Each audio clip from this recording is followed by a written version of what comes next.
ഇനി എല്ലാവർക്കും ലോൺ, എല്ലാവർക്കും ഫോൺ. 0% പലിശരഹിത വായ്പാ സംവിധാനത്തോടുകൂടി ഞങ്ങളുടെ പൂക്കോട്ടുംപാടം കരുവാരുകുണ്ട് ഷോറൂമുകളിൽ നിന്നും. Modoc your mobile doctor, Pookkottumpadam branch, Karuvarakundu. Nilambur നഗരസഭയിൽ LDF തുടർഭരണം ഉറപ്പെന്ന നഗരസഭാ ചെയർപേഴ്സൺ മാട്ടമ്മൽ സലീം. നിലമ്പൂരിൽ മുസ്ലിം ലീഗിന് 2020 അവസ്ഥ തന്നെയാകുമെന്നും മാട്ടമ്മൽ സലീം പറഞ്ഞു. ഇടതുപക്ഷത്തിന് വ്യക്തമായ ഭൂരിപക്ഷം ഉണ്ടാകുമെന്നുള്ളതിൻ്റെ സൂചനകളാണ് കണ്ടു തുടങ്ങിയിട്ടുള്ളത്. ഏകദേശം കേരളത്തിലെ 10-16 സീറ്റിൽ എതിരാളികളില്ലാതെ LDFിൻ്റെ സ്ഥാനാർത്ഥികൾ വിജയിച്ചതായിട്ടുള്ള അറിവുകൾ നമ്മുടെ കയ്യിലുണ്ട്. നിലമ്പൂരിനെ സംബന്ധിച്ചിടത്തോളം ഞാൻ നേരത്തെ നിങ്ങളുമായി സംവദിച്ചതിൻ്റെ അടിസ്ഥാനത്തിൽ നിലമ്പൂരിലെ UDFിൻ്റെ അവസ്ഥ കഴിഞ്ഞ പ്രാവശ്യം എന്താണോ സംഭവിച്ചത് അത് വീണ്ടും സംഭവിക്കാൻ പോകുന്നു. അതിലേറ്റവും പ്രധാനപ്പെട്ടതെന്ന് പറയുന്നത് കഴിഞ്ഞ വർഷത്തെ 5 വർഷം മുമ്പത്തെ UDF സംവിധാനത്തിൽ എങ്ങനെയാണോ കോൺഗ്രസ് മുസ്ലിം ലീഗിൻ്റെ സ്ഥാനാർത്ഥികളെ പരാജയപ്പെടുത്തി കോൺഗ്രസിന് സ്വന്തമായി അധികാരത്തിൽ വരാൻ അവർ ശ്രമിച്ചത്, ആ ശ്രമം ഈ പ്രാവശ്യം നടന്നിട്ടുണ്ട് എന്നുള്ളത് അവരുടെ സ്ഥാനാർത്ഥി നിർണയത്തിൽ നിന്ന് നമുക്ക് മനസ്സിലാക്കാൻ സാധിക്കും. മുസ്ലിം ലീഗിന് ഉണ്ടായിരുന്ന സീറ്റ്, ഇപ്രാവശ്യം ജനറൽ സീറ്റായിരുന്ന താമരക്കുളം, അത് കോൺഗ്രസ് ഏറ്റെടുക്കുകയും ചെയ്തു.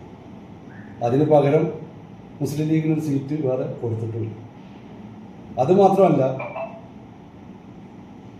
മുസ്ലിം ലീഗിൻ്റെ അല്ലെങ്കിൽ UDFിൻ്റെ കൺവെൻഷനിൽ ഞാൻ മനസ്സിലാക്കുന്നത് PV അബ്ദുൽ വഹാബ് അടക്കം പങ്കെടുത്തിട്ടുള്ളതാണ്. അതുകൊണ്ട് നിലമ്പൂർ മുനിസിപ്പാലിറ്റി എന്നല്ല, നിലമ്പൂർ നിയോജക മണ്ഡലത്തിൽ തന്നെ ഇപ്പോൾ എടക്കര കോൺഗ്രസിൻ്റെ മണ്ഡലം വൈസ് പ്രസിഡൻ്റാണ് കോൺഗ്രസ് സ്ഥാനാർത്ഥിക്ക് എതിരായിട്ട് റിബിലായിട്ടുണ്ട്. അങ്ങനെ നോക്കുമ്പോൾ ഈ വരുന്ന തദ്ദേശ സ്വയംഭരണ തെരഞ്ഞെടുപ്പിൽ നിലമ്പൂരിലും അതുപോലെ തന്നെ നിലമ്പൂർ നിയോജക മണ്ഡലത്തിലും മറ്റുള്ള പഞ്ചായത്തിലൊക്കെ തന്നെ ഇടതുപക്ഷം അധികാരത്തിൽ വരുമെന്നാണ്. നിലമ്പൂരിൽ മുസ്ലിം ലീഗിന് 2020 അവസ്ഥ തന്നെയാകും. മുസ്ലിം ലീഗില്ലാത്ത നഗരസഭ എന്നത് കോൺഗ്രസിന്റെ ലക്ഷ്യമാണ്. മുസ്ലിം ലീഗിന്റെ സ്ഥാനാർത്ഥി പട്ടിക പരിശോധിച്ചാൽ ഇത് വ്യക്തമാകും. സ്ഥാനാർത്ഥി പ്രഖ്യാപന കൺവെൻഷനിൽ PV അബ്ദുൽ വഹാബ് MP വിട്ടുനിന്നത് ഇതിന്റെ പ്രതിഷേധ സൂചനയാണെന്നും മാട്ടമ്മൽ സലീം പറഞ്ഞു. മുസ്ലിം ലീഗിന്റെ താമരക്കുളം ഡിവിഷൻ കോൺഗ്രസ് ഒറ്റെടുത്തു, പകരം മറ്റൊരു ഡിവിഷൻ നൽകിയുമില്ല. കഴിഞ്ഞ 5 വർഷം കൊണ്ട് നിലമ്പൂർ നഗരസഭയിൽ ജനങ്ങളുടെ സഹകരണത്തോടെ നടത്താനായ ക്ഷേമ പ്രവർത്തനങ്ങളും വികസന പ്രവർത്തനങ്ങളും തുടർഭരണത്തിന് സഹായകമാകും. നിലമ്പൂർ നഗരസഭയിലെ മുഴുവൻ ഡിവിഷനുകളിലേക്കും വീടുകളിലേക്കും ഗുണഭോക്താക്കൾക്ക് വ്യക്തിഗത ആനുകൂല്യം ലഭ്യമാക്കാൻ കഴിഞ്ഞു. കേരളത്തിൽ പിണറായി സർക്കാരിന്റെ 3ാം തുടർഭരണത്തിന്റെ സൂചന നൽകി നിരവധി LDF സ്ഥാനാർത്ഥികൾ ഇതിനകം സംസ്ഥാനത്തിന്റെ വിവിധ ഭാഗങ്ങളിൽ എതിരില്ലാതെ തെരഞ്ഞെടുക്കപ്പെട്ടതായും സലീം പറഞ്ഞു. News bureau, Nilambur.